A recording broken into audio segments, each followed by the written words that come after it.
segmen tutur gitar.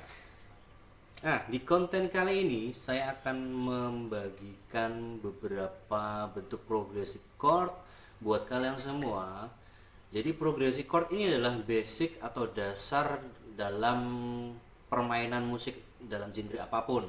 Jadi ketika kalian nanti memahami dan mempelajari beberapa bentuk progressive chord ini akan membantu kalian untuk menganalisa suatu lagu, kemudian memudahkan kalian untuk menganalisis bentuk akord, kemudian membantu kalian dalam permainan musik. Oleh sebab itu, tanpa basa-basi dan panjang lebar lagi, kita mulai bentuk progresi akord yang pertama. Nah, pada umumnya progresi akord itu adalah pergerakan harmoni atau pergerakan akord yang terbentuk oleh struktur musik tertentu. Jadi setiap progresi chord itu ditentukan oleh struktur musik. Nah, jadi setiap genre musik itu sangat dipengaruhi oleh progresi chord atau progresi akord. Nah, dalam bentuk progresi chord yang pertama ini biasanya dalam teori musik itu dinamakan diatonic cycle of fourth. Apa itu diatonic cycle of fourth? Yaitu adalah quarter chord dari not pertama. Maksudnya quarter chord itu apa? Jadi nada keempat. Jadi permainannya itu dari not pertama, kemudian nada keempatnya, kemudian dari nada keempat begini. Cara simpelnya adalah menghitung setiap not terakhir, menghitung empat not terakhir. Misalkan seperti ini. Jika kita memainkannya dari C, not keempat dari C itu apa? Atau akord keempat dari C itu adalah F. Begitu juga selanjutnya kita hitung dari not akord keempat dari F. Ya kan? Ada di B.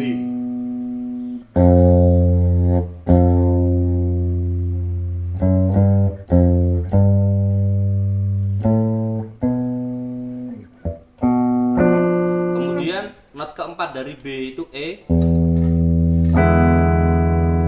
dan not keempat dari akord keempat dari E itu A. Kemudian not keempat, akord keempat dari A, kemudian ada D. Kemudian akord keempat dari D adalah G.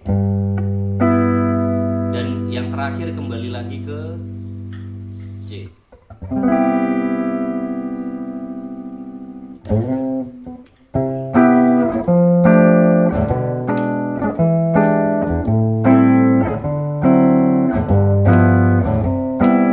Seperti itu. Itu namanya diatonic cycle of fourth. Jadi kita bisa memainkannya di nada dasar yang berbeda. Misalkan saya bermain dari D.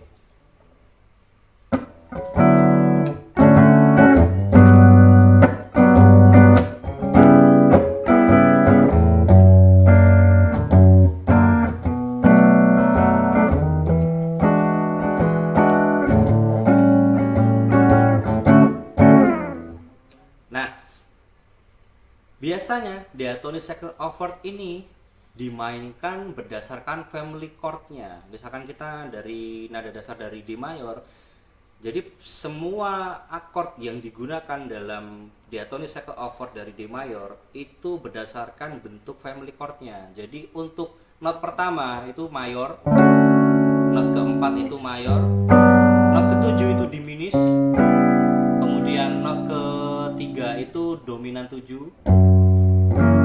kemudian not ke-6 itu minor, kemudian not kedua itu minor, dan not kelima itu dominan 7, dan yang terakhir mayor. Jadi selalu berpegang pada bentuk family chordnya. Diatonic cycle of fourth itu seperti itu. Fungsinya untuk apa? Biasanya buat teman-teman pemain gitar atau instrumen apapun, ketika memahami memahami pola diatonic cycle over ini atau quarter chord ini, itu biasanya mereka akan lebih mudah menganalisis lagu yang belum dipahami. Misalkan kita dalam event tertentu atau dalam case jam session, misalkan dalam jam session atau ngejam tanpa persiapan, kita nggak tahu lagunya nih, tapi kita memahami struktur atau form lagunya, bentuk lagunya. Nah, kita analisis ini dia progresi chordnya seperti apa. Oh, ternyata diatonic cycle over. Nah, dengan kita memahami struktur itu, kita akan lebih mudah memahami dan menganalisa progresi chord apa yang digunakan dalam lagu tersebut. Oke, itu yang pertama. Kemudian progresi chord yang kedua, bentuk progresi chord yang kedua itu ada 251. Ada 251. Apa yang dimaksud dengan 251? 251 itu adalah memainkan akord 2, memainkan akord 5, dan memainkan akord 1. Misal kita bermain dari nada dasar C, kita main dari nada dasar C mayor. Nah, nada kedua dari C mayor itu kan D, dan nada kelima dari C mayor itu kan G, dan nada pertama sudah pasti nada pertama atau rootnya itu adalah C. Nah, jadi 251 itu D, G, C.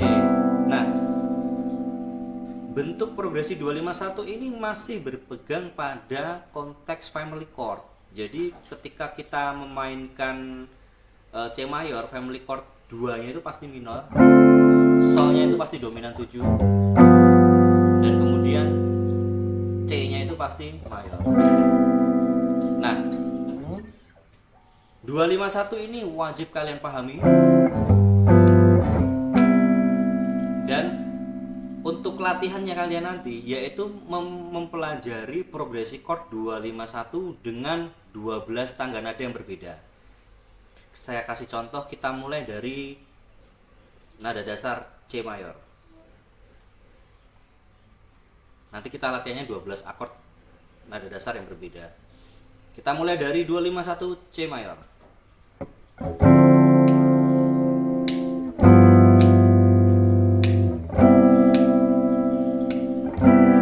251 F.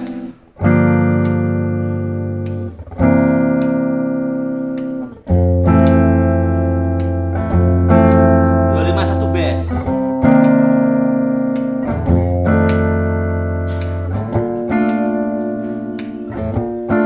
251 E flat.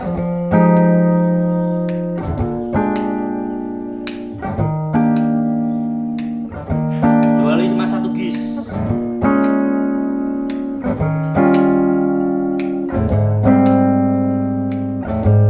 251 cis.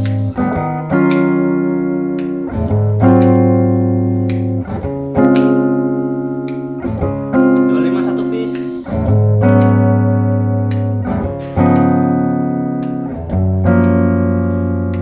251 B.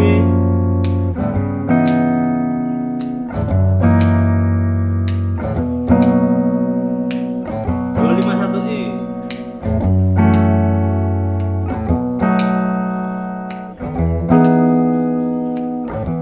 251 A.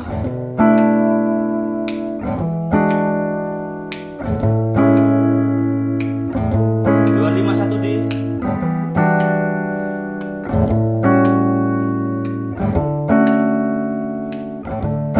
251 G.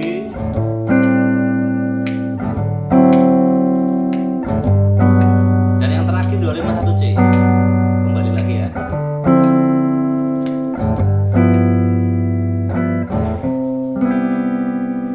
Nah, kalian nanti melatih 251 itu dari 12 akord nada dasar yang berbeda. Jadi 251 C, 251 F, 251 bass, dan seterusnya. Jika nanti kalian dalam pergerakan progresi 12 akord 251-nya itu tidak ada yang bermasalah, pasti nanti akan kembali lagi di nada dasar C. Pasti. Jika nanti ketika kalian berakhir tidak pada nada dasar C, berarti kalian ada permasalahan dalam permainan 251-nya.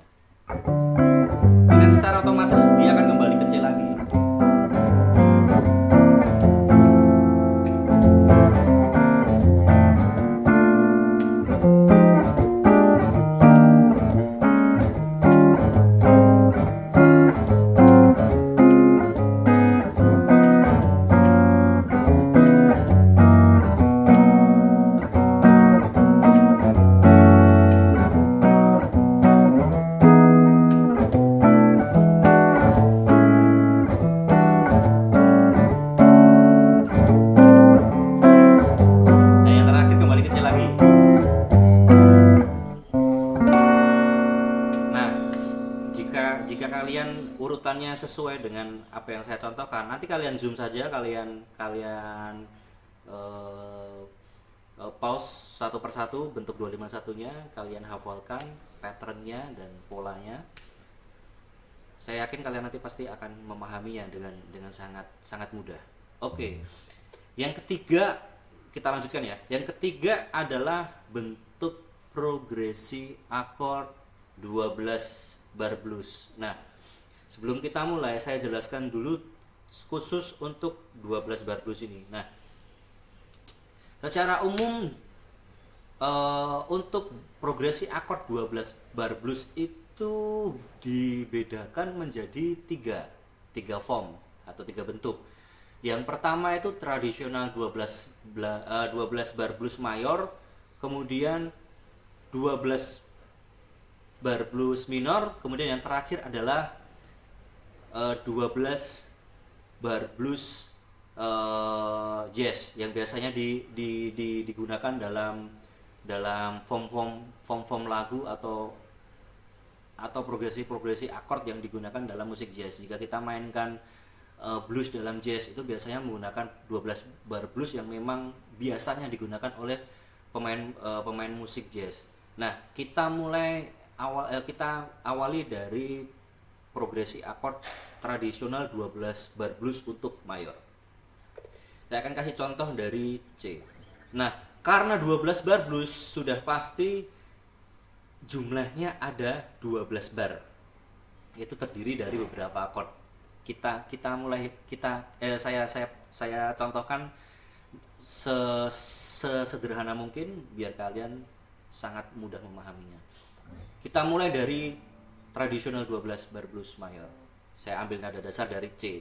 Karena 12 bar blues kita memainkannya dengan akord dominan 7. Kita mulai dari C dominan 7.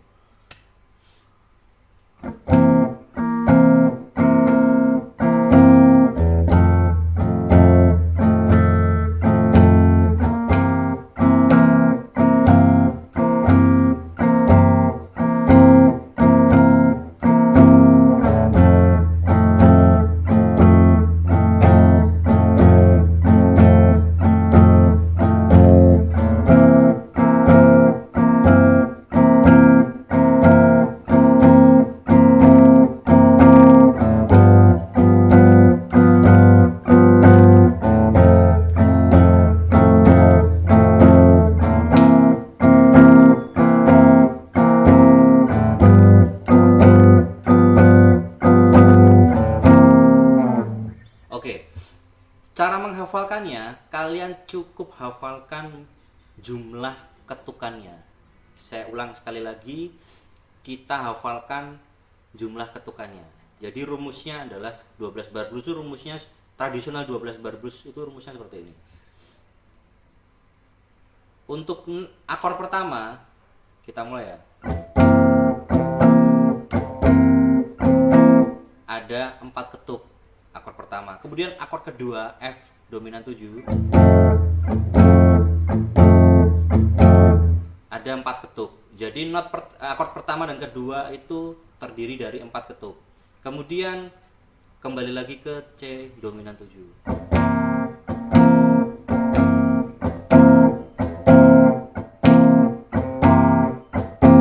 Ada 8 ketuk. Kemudian ke F7 dominan 7.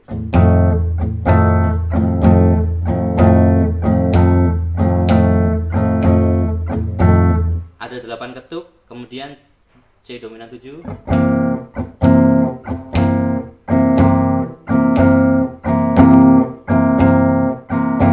Ada 8 ketuk untuk C dominan 7, kemudian akord selanjutnya G7. 4 ketuk F dominan 7. 4 ketuk kemudian C dominan 7. 4 ketuk kemudian akord yang terakhir G dominan 7. Ada 4 ketuk dan terakhir C dominan 7. Nah, jika kita urutkan tadi, rumusnya adalah hitungannya adalah